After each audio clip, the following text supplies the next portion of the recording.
apa sih gitu loh isinya, terus cara beribadah mereka itu kita masuk boleh nggak Pak Ustaz? Boleh. Boleh Boleh. saja. Ya, lihat gereja isinya seperti apa. Ya, cara ibadah mereka seperti apa. Boleh, boleh. Yang tidak boleh itu kalau kita ikut sholat mereka, ikut ibadah itu nggak boleh. Kita kan cuma nonton aja boleh. Ya. Begitu.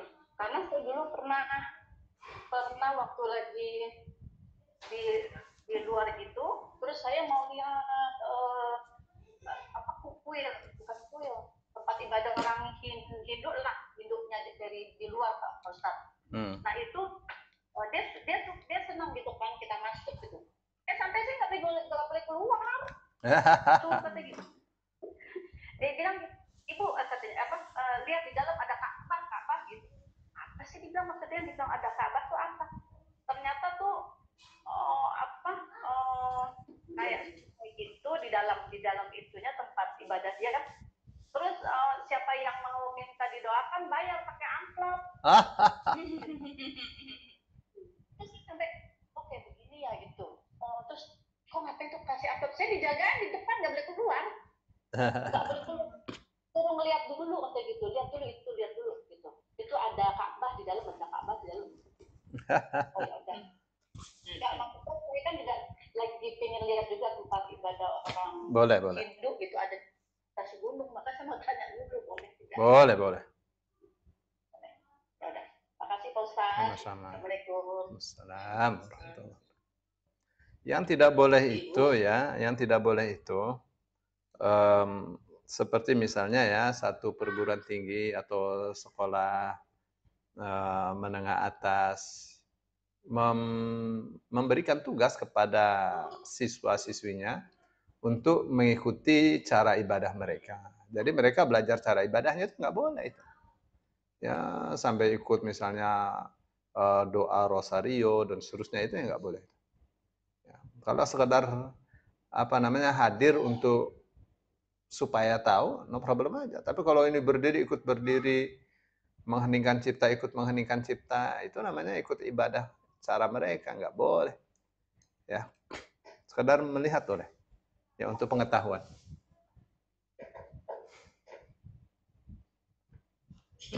Dan sekarang sudah gimana?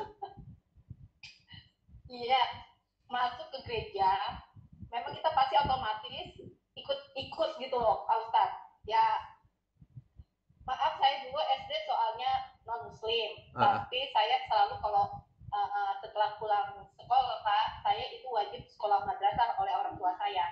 Nah itu gimana? Karena kan sekolahan itu wajib harus masuk ke gereja. Walaupun orang tua saya menentang itu nggak bisa sampai agama aja. Walaupun kita nilainya tinggi pasti dikasih merah. Gitu karena dari zaman dulu orang tua kan nggak tahu, terus ini kan oh ya karena pelajarannya lebih lah ada dibandingkan dengan sekolah umum gitu kan. Nah itu gimana Pak Ustadz? Kita cuma ikut-ikutan aja istilahnya. Sampai pun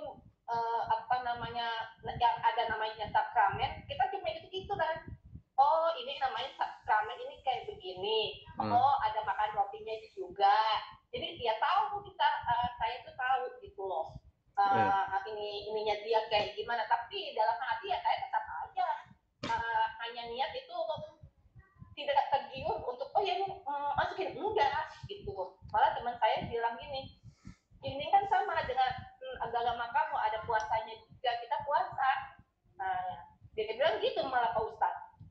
Saya tuh ada puasanya kayak kamu gitu, enggak makan daging, enggak makan ini. Terus sekarang kita juga enggak ada makan. Persis pokoknya seperti kita itu yang yang absen kalau nggak salah seperti itu Pak Ustadz. Nah itu gimana Pak Ustadz? Jadi begini ya, lembaga pendidikan entah umum, entah agama. Sekarang misalnya ya, di dalam satu institusi pendidikan ya, misalnya SMA, SMP, SD. Nah, kapan itu ada pelajaran agama Islam, anak-anak Kristen berhak untuk atau non Muslim berhak untuk tidak ikut. Ya, Nah, mereka juga berhak untuk memperoleh pelajaran agama Kristen mereka. Begitu. Nah, sekolah yang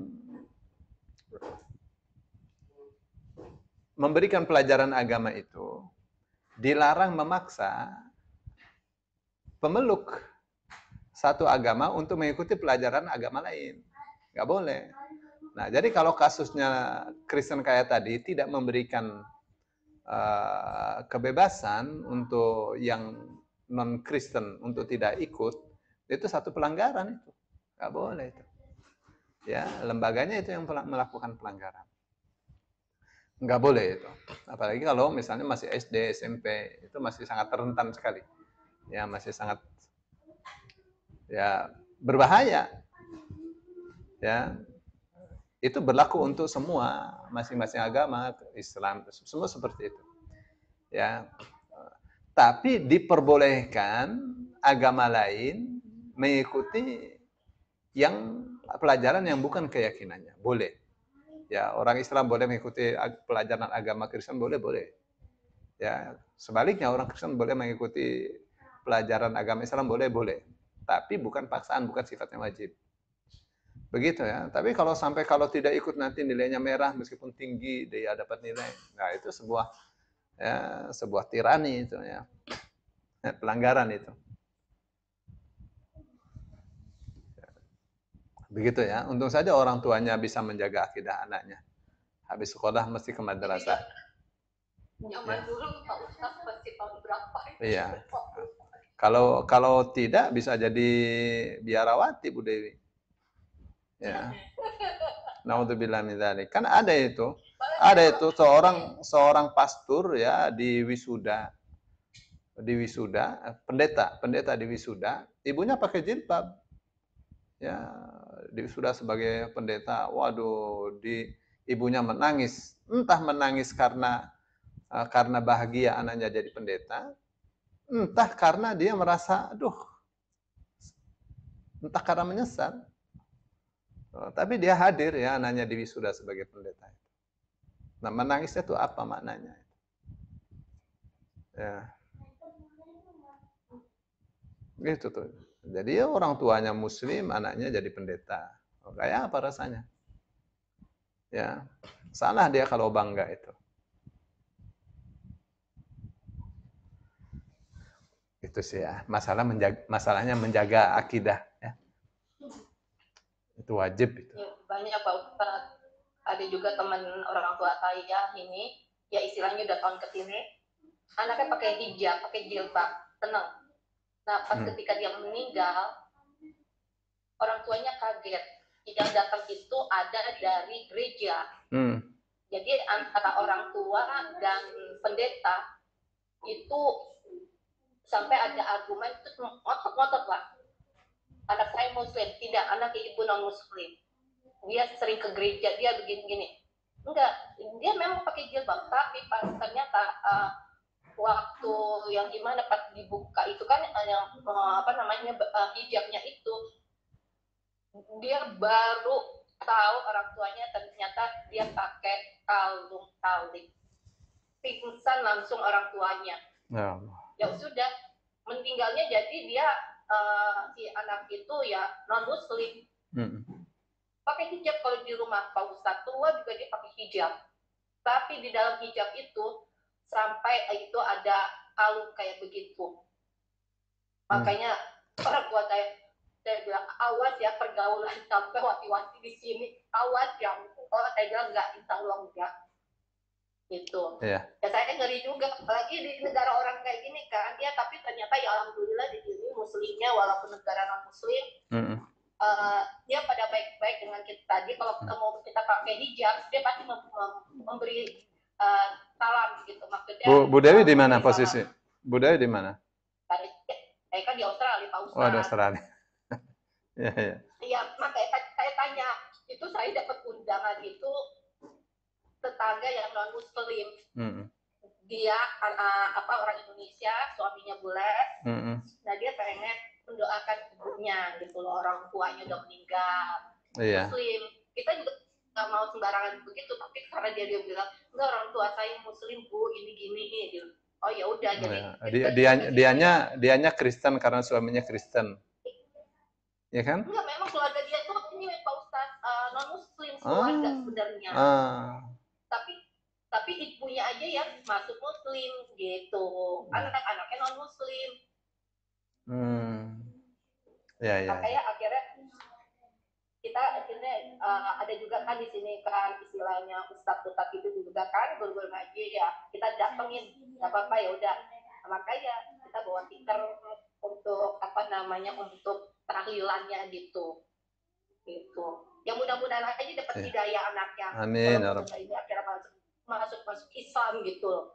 Karena selalu Ustaz 40 hari dari dia berapa seminggu apa berapa hari selalu dia rute-rute untuk tahlilan yang meninggal itu dia ikutin 40 hari, terus yang berapa harinya lagi dia panggil kita untuk ngaji di situ di rumahnya. Iya. Biasanya amplopin ya Bu ya. Apanya tuh Bu? Biasanya ada amplopnya Bu. Tetangga saya juga gitu, ada amplopnya gitu. Oh enggak, kalau kita di sini istilahnya enggak Bu, gitu loh. Jadi kalau misalnya ini kita tahlil gitu ya kita kayak kita ngaji itu ya bawa itu aja kita pelaku makanan kecil gitu dari kita untuk kita gitu. Tuhan juga kadang menyiapkan gitu loh. Makanan beratnya, nanti kita si tamu itu menyiapkan makanan kecilnya, bawa makanan kecil biasanya gitu. Nggak ada amplop, jarang itu Bu yang amplop di sini. Oh gitu ya. Di Jakarta masih ada tuh Bu yang datang tuh di amplopin, ada beberapa orang yang datang amplopin gitu. Oh di sini nggak ada. Mau di tempat muslim atau non muslim itu nggak ada kayak gitu-gitu Bu.